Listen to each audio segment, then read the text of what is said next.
ऐसे विषय पर चर्चा करने के लिए आपके बीच में आया हूं जो किसानों, ग्रामीणों और महिलाओं से सीधे जुड़े हैं। मेरे साथ आज हमारे डेवलपमेंट एवं पंचायत मंत्री कृष्णलाल कुमार जी, हमारे cooperation minister doctor Arvind Sharma ji, हमारे सभी अधिकारीगण आज उपस्थित हैं। मित्रों, आप जानते हैं पिछले दिनों हरियाणा में भारी बारिश के कारण कई जिलों में बाढ़ की स्थिति पैदा हुई है। बाढ़ से, भारी वर्षा से फसलों को नुकसान हुआ है, कुछ जान माल का नुकसान भी हुआ है। हम इस अत्यधिक वर्षा और बाढ़ से प्रभावित किसानों व अन्य लोगों के साथ हरियाणा सरकार मजबूती से खड़ी है। आज मैंने ई क्षतिपूर्ति पोर्टल के माध्यम से जो भारी वर्षा के कारण घरों, घरेलू सामान और पशुओं की हानि हुई है, उसके लिए 2386 जो लोग इफेक्ट हुए हैं उनको मुआवजा के तौर पर 4,72,06,000 रुपए की राशि आज उनके खातों में पहुंचाई गई है। इनमें से 2,371 मकानों के नुकसान के लिए 4,67,75,000 रुपए, 13 पशुओं की हानि के लिए 4,21,000 रुपए, 2 घरों में सामान खराब होने पर उनको आर्थिक सहायता में शामिल किया गया है। हमने बाढ़ से हुए नुकसान की भरपाई के लिए गत 15 सितंबर तक ई क्षतिपूर्ति पोर्टल खोला हुआ था। ई क्षतिपूर्ति पोर्टल पर प्रदेश के हमारे 6,397 गांव के 5,37,000 किसानों ने 31 लाख एकड़ का पंजीकरण करवाया है। इस क्षेत्र में सत्यापन का काम जारी है। उसको वेरीफाई करके जिस क्षेत्र में पानी भर गया है वहां खराब फसलों के प्रति हमने प्रति एकड़ 15,000 रुपए तक मुआवजा उनको दिया जाएगा। वेरीफाई करके इसके तुरंत बाद दीपावली से पहले उन तक जो प्रभावित हमारा किसान है उनके खाते में भी फसल खराबे की मुआवजा राशि पहुंचा दी जाएगी। क्षतिपूर्ति पोर्टल पर आए क्षेत्र का सत्यापन जल्दी करके यह राहत भी जल्दी किसानों तक पहुंचा दी जाएगी। आज क्योंकि भारी बारिश के कारण और बाढ़ के कारण हमारे जिन किसानों का नुकसान हुआ है, मैं उनके लिए भी कुछ योजना उनको आर्थिक सहायता मिले। ट्यूबवेल के बिजली बिलों का हमने फैसला किया है कि किसानों की परेशानियों को ध्यान में रखते हुए आज ट्यूबवेल कनेक्शनों के बिजली बिलों का भुगतान दिसंबर 2025 तक स्थगित करने की घोषणा करता हूं। दिसंबर 2025 तक ये बिलों के ऊपर नहीं लिए जाएंगे, उसकी सरचार्ज वो घोषणा करता हूं। जिन बिलों का भुगतान जुलाई 2025 तक किया जाना था, वे अब जनवरी 2026 से किसी भी अतिरिक्त शुल्क के बिना दे होंगे। कोई उनके ऊपर चार्ज या ब्याज नहीं लगेगा। अब उसको जनवरी 2026 तक बिना किसी अतिरिक्त शुल्क के वो दे होंगे, ऐसा निर्णय लिया है। इससे प्रदेश के 7,10,000 किसानों को तुरंत वित्तीय राहत मिलेगी। हमने ये भी निर्णय किया है कि जो हमारे किसान फसली ऋण की वसूली को भी हमने स्थगित करने का निर्णय लिया है। आज ही फसली ऋण की वसूली स्थगित करने की भी मैं घोषणा करता हूं। जिन गांव में भारी बरसात या बाढ़ के कारण 50% से ज्यादा फसलों का नुकसान हुआ है, उन गांव के ऋणी किसान का फसल खराबा 33% या उससे अधिक हुआ है।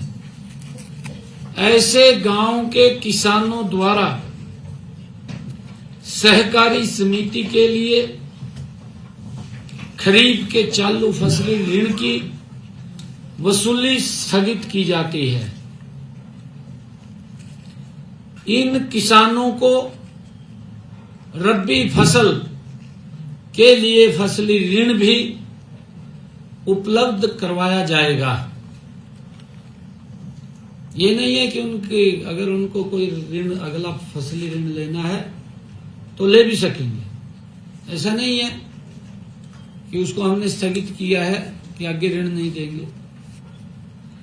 इस फैसले से लगभग हरियाणा प्रदेश के 3 लाख किसानों को ऋण के बोझ से राहत भी मिलेगी। इसके लिए हम पूरे राज्य में इसका सर्वे भी करवा रहे हैं। मैं आज राज्य में धान की खरीद हर वर्ष 1 अक्टूबर से होती थी। किसानों की मांग पर हमने ये निर्णय किया, क्योंकि हर बार हमारा किसान ये चाहता था कि हमारी फसल जल्दी आ जाती है। उसको मैं भी समझता था। पिछले दिनों आदरणीय केंद्रीय मंत्री जी प्रहलाद जोशी जी से हम मिले और हमने कहा कि हमारे यहाँ किसान आलू की खेती करता है, जल्दी फसल आ जाती है, हमें उसकी परमिशन दी जाए जल्दी परचेज की। हमारी इस बात को आदरणीय प्रहलाद जोशी जी ने स्वीकार किया और हमें 1 अक्टूबर की बजाय 22 सितंबर से ही धान की खरीद का हमें अधिकार दे दिया। 22 सितंबर से ही हमने बाजरे की खरीद 23 सितंबर 2025 से उसको आरंभ की है। राज्य में 30 सितंबर तक धान की 5 लाख मीट्रिक टन आवक हुई है। 30 सितंबर तक, अभी कल तक 5 लाख मीट्रिक टन की आवक हुई है। इसमें से 3,58,000 मीट्रिक टन खरीदी जा चुकी है, जो आई है, क्योंकि मॉइस्चराइज के कारण थोड़ा देरी हो सकती है, ज्यादा मॉइस्चराइज होगा, परंतु उसमें से 5 लाख मीट्रिक टन में से 3,58,000 मीट्रिक टन खरीद ली है और किसानों के खातों में लगभग 109 करोड़ रुपया उस खरीदी का पहुंचा भी दिया है। 109 करोड़ रुपया हमने किसानों के खाते में पैसा भी पहुंचा दिया है।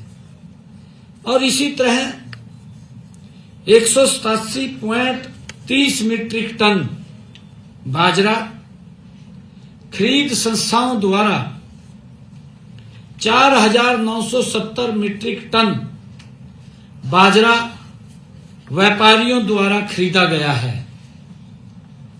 हम किसान को बाजरे के एमएसपी 2,775 रुपए प्रति क्विंटल की अदायगी सुनिश्चित कर रहे हैं, सरकार सुनिश्चित कर रही है।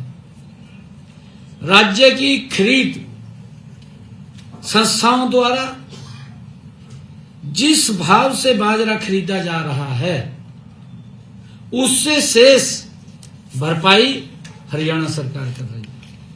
मान लिया जो बाजरे का एमएसपी 2,757 रुपए है, मार्केट में वो 2,300 रुपए जाता है, तो ऊपर की भरपाई हरियाणा सरकार किसान के खाते में जो ही उसका फार्म कटेगा उसके खाते में हम पहुंचा देंगे।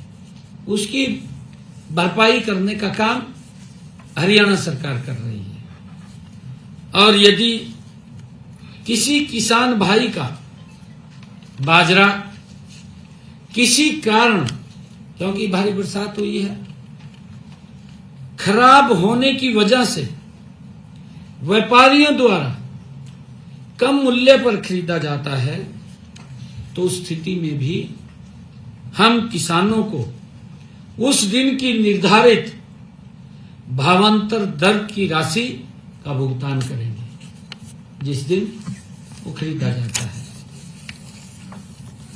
मुझे खुशी है कि आज ही मैंने प्रदेश की पंचायती राज संस्थाओं को राज्य वित्त आयोग की ये दूसरी किस्त 404 करोड़ 79 लाख रुपए की राशि आज विकास कार्यों के लिए पंचायतों के खाते में, पंचायत समितियों के खाते में और जिला परिषद के खाते में यह राशि 5,719 पंचायतों, 144 पंचायत समितियों और 3 जिला परिषदों के खाते में पहुंचाई गई है। हमारी सरकार का संकल्प है, आदरणीय नरेंद्र मोदी जी की सरकार का ये संकल्प है कि गांव में विकास की जो गति है निरंतर बनी रहे। आज जो शहर की सुविधाएं हैं वो भी गांव के अंदर आज उपलब्ध हो रही हैं। ये हमारी सरकार का कमिटमेंट है।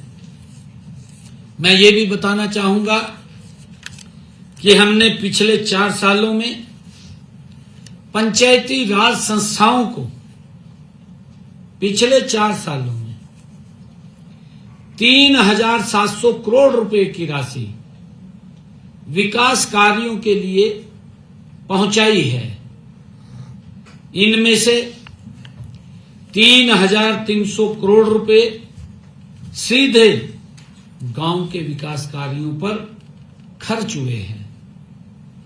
ये आंकड़े ये इस बात का प्रमाण है कि सरकार का हर पैसा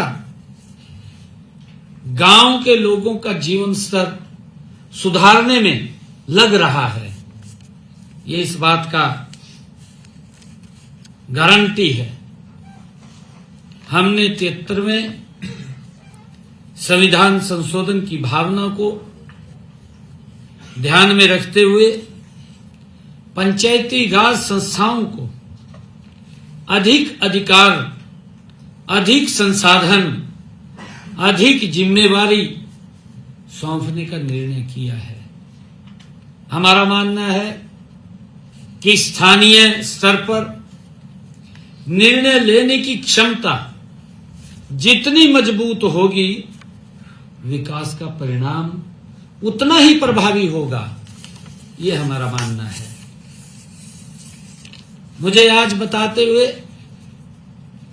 क्योंकि हमारे विपक्षी दल इधर उधर की बातें करते रहते हैं, सुझाव तो कोई अच्छा देते नहीं, बस क्रिटिसिज्म में लगे हुए हैं, अपनी राजनीति चमकाने में लगे हुए हैं। कोई बोलता है कहा ये लड्डू नहीं लड्डू है, हाँ भाई लड्डू है, ये लड्डू है जो हर महीने मिलेगा, हर महीने मिलेगा। विपक्षी दलों को तो पीड़ा हो रही है। पीड़ा इस कारण हो रही है, कांग्रेस ने झूठे वायदे किए। हिमाचल में सरकार, कर्नाटक में सरकार, तेलंगाना में सरकार, कांग्रेस झूठ बोल करके सत्ता में आ गई। परंतु हमारी बहनें आज भी देख रही हैं कि मिलेगा कुछ, पर लड्डू अपने आप खा जाते हैं, वो किसी के लिए नहीं छोड़ते।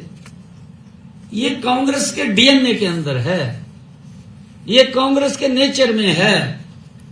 झूठ बोल करके वोट तो ले लेते हैं, परंतु सुविधाएं नहीं देते, सुविधाओं के नाम के ऊपर शोषण करते हैं। और यही हाल पंजाब में किया, पंजाब में भी यही हाल किया।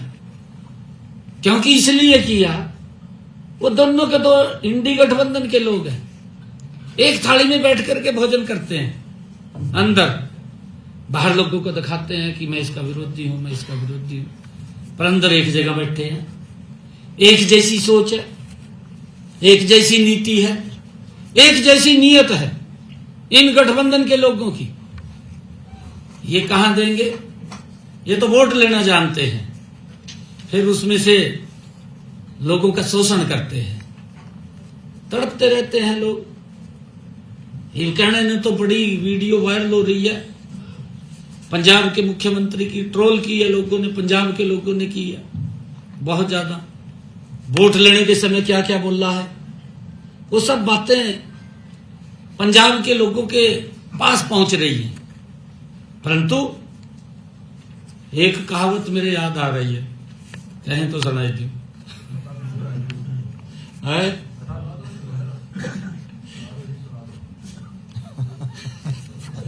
फिर तो हम कहेंगे ये क्या सुना रहा।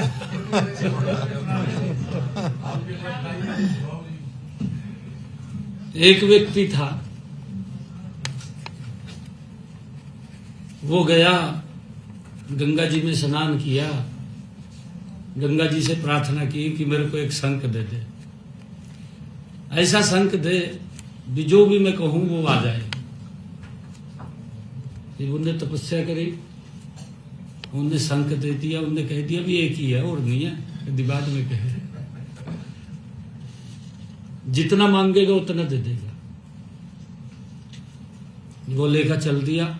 अगले दिन सवेरे सवेर रास्ते में कहीं रुकिया, शंख काट का दो का मैं का पड़ोस ने कहा भी मेरे को इतने पैसे चाहिए, उन्हें दे दिए, लियो जी। ज्यादा आपका गया और चोरी हो गया, किसी ने चोरी कर चोरी हो गया तो फिर गंगा पर गया, कहा जी वो तो चोरी हो गया। मैंने कहा था भी और नहीं मिलेगा, एक ही मिलेगा, परंतु एक संख और दे रहा हूं मैं। जितना मांगेगा ये कहेगा आप एक मांगेंगे, कहेगा 2 लाख रुपए ले, पर लेने देने में कुछ नहीं है। ये उसने उसको संक दे दिया, ये वो जयकरा कहकरा भी 1 लाख चाहिए, कहा 2 ले, और कहा 2 चाहिए 4 ले, पर लेने देने में तो कुछ भी नहीं। ये हालात पंजाब में कांग्रेस का भी है और आम आदमी का भी है। ये तो इस प्रकार के संक हैं, कहने ने तो बहुत कुछ कह रहे हैं, पर लेने देने में कुछ नहीं है। ये हालात है। बाढ़ के अंदर भी पंजाब के किसानों की स्थिति खराब हुई है। भाई जब तो बहुत ज्यादा बोलता था, किसानों को कहता था मुझे आवश्यकता नहीं है। भाई उस बातों के ऊपर पूरा उतरना चाहिए, गुमराह नहीं करना चाहिए। महिलाओं को बोल दिया पंजाब के अंदर भी, हिमाचल के अंदर भी, हम इतना पैसा देंगे, वोट दो, वोट दे दिया, और अब तक कहीं दिखाई नहीं दे रहे, कोई 5 पैसा नहीं पहुंचाया। हमने हरियाणा के अंदर पहले ही बजट के अंदर हमने प्रावधान किया, विधानसभा के अंदर हमने कहा कि हम लाडो लक्ष्मी योजना के लिए हरियाणा में 5,000 करोड़ रुपए का प्रावधान हमने किया। और अभी 25 सितंबर को पंडित दीनदयाल उपाध्याय जयंती के अवसर पर हमने दीनदयाल लाडो लक्ष्मी योजना, उसका पोर्टल भी लॉन्च किया, उसका रजिस्ट्रेशन भी शुरू किया। और ये तरह तरह की बातें बोल रहे हैं कांग्रेस के लोग, अपने गिरे पे हमें नहीं झांक रहे, दूसरे के ऊपर आरोप लगाना इनको अच्छा लगता है। अगर अपने उड़ी देख ले, इनके बारे में कह दें, फिर कहा चुप हो जाओगी, कहा तो कई साल हो गए, कहा भाई साल हो गए, तेरे कारनामे ऐसे हैं, बताने तो पड़ेंगे, नहीं बताएंगे तो लोग कैसे करेंगे। और उसी दिन से हमने जो ऐप लॉन्च किया, मैं बताना चाहता हूं, इस ऐप पर पिछले जो हमने लाडो लक्ष्मी ऐप लॉन्च किया है, इस ऐप पर पिछले 6 दिनों में, पिछले 6 दिनों में, अभी 6 दिन हुए, पिछले 6 दिनों में हमारी हरियाणा प्रदेश की लाडो बहनों ने 1,53,844 बहन बेटियों ने अपना पंजीकरण करा लिया है। ये जो इधर उधर की बातें कर रहे हैं, कहा जी इसके अंदर कंडीशन लगे दी, इसमें ये लगे दी, ये इस प्रकार की बातें कर, गुमराह कर रहे हैं। 1,53,844 हमारी लाडो बहनों ने रजिस्ट्रेशन करा लिया है, उनका पंजीकरण हो गया है। मैं अपनी सभी बहनों से ये अनुरोध करता हूं कि जल्द ही, क्योंकि समय लगता है, कई बार जो साइट है वो भी स्लो पड़ जाती है, और इसी कारण हमने इसको फेसिस में रखा है। 20 लाख बहनें इसके अंदर रजिस्ट्रेशन लगभग करेंगी। मैं सभी बहनों से अनुरोध करता हूं कि जल्दी अपना पंजीकरण करवा लें, ताकि हम इस योजना की पहली किस्त जल्दी आप लोगों के खाते में हम डाल सकें। ये सुबह तक अपडेट दूसरा है। अच्छा, दूसरा अपडेट और आ गया। हाँ जी। ये अभी 1 घंटे के बाद अपडेट फिर आ गया। 1 घंटे के बाद ये बढ़का हो गया 1,71,946। 1 घंटे के अंदर ये अपडेट आया है। कितनी गति से रजिस्ट्रेशन हो रहा है, रजिस्ट्रेशन हो रहा है, ऐसा नहीं है, क्योंकि कांग्रेस विपक्षी दल में प्राण नहीं रहे, क्योंकि उन्होंने किया नहीं, भ्रष्टाचार किया है, लोगों को तंग किया है, लोग घूमते रहते थे, नौकरियां बिकती थी, क्या हालात थे, गैस का सिलेंडर लेना होता था, लाइन में लगना पड़ता था। मुझे खुशी है, हमने अपने संकल्प पत्र में कहा था कि हम अपनी बहनों को 500 रुपए का गैस का सिलेंडर देंगे। आज 18.5 लाख बहनों की रसोई में 500 रुपए का गैस का सिलेंडर जा रहा है, जिनकी इनकम 1,80,000 रुपए से कम। पहुंचा रहे हैं ना, जो हम कह रहे हैं वो कर रहे हैं। और आवेदन प्रक्रिया में मैं ये भी कहना चाहूंगा सभी बहनों से, मैंने उस दिन भी कहा था आज भी मैं रिपीट कर रहा हूं इस बात को, मैं अपनी सभी लाडो बहनों से ये कहना चाहूंगा कि आवेदन प्रक्रिया में आने वाली कठिनाइयों के समाधान के लिए हमने एक टोल फ्री नंबर जारी किया हुआ है। वो नंबर है, आपके माध्यम से मैं सभी को बता रहा हूं, 1800-2231 और एक हेल्पलाइन नंबर 0172-488-0500। ये हमने टोल फ्री नंबर जारी किए हैं। किसी को कोई, हमारी लाडो बहन को कोई दिक्कत हो, समस्या हो, इसके ऊपर फोन कर सकते हैं। और मैं ये कहना चाहूंगा कि CFC की जो किस्त है वो भी दीपावली तक वो जारी कर दी जाएगी।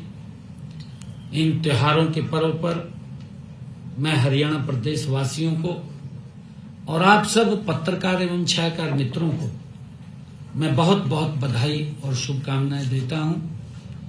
चाहे नवरात्रे, हमारे माँ के नवरात्रे, विजयदशमी का पर्व, हमारी दीपावली का पर्व, भैया दूज के पर्व, लगातार भगवान विश्वकर्मा डे, इन सब महापर्वों की आप सबको भी, हरियाणा प्रदेश वासियों को भी, देशवासियों को भी मैं बहुत बहुत बधाई और शुभकामनाएं देता हूं।